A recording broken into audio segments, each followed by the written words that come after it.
I was talking to one of them and I said, can you tell me how can I understand about what you people have gone through at one? They said, just read the book, The Last of the Just. It talks about our history. We all have read it. And then they asked me, do you have a book like that? You should. So I said, yes, I think we must go in that direction in order to create for us a literature, a story that also shows the transgenerational trauma that we have gone through in India, specifically Hindus.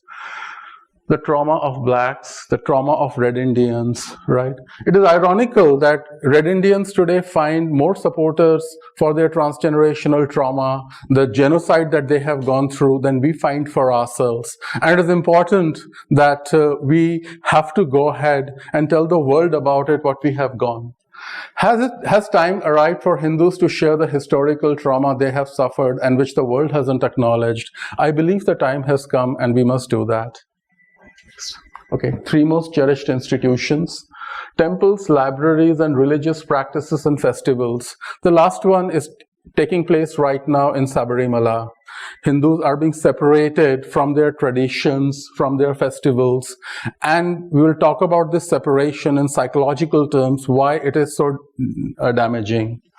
Will Durant, one of my favorite historians, I like his statement, it wasn't easy to be a Hindu during the last 800 years. I find it very poignant that he wrote about it, but none of the historians here picked it up and said anything. Memory and space become intertwined in Hindu consciousness. We'll come to it, yeah. Now I'll talk about Hindu resistance a little, the other part of the topic.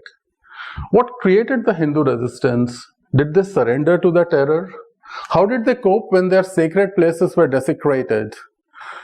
Conventional psychological theories cannot explain how people in large numbers resisted such brutality.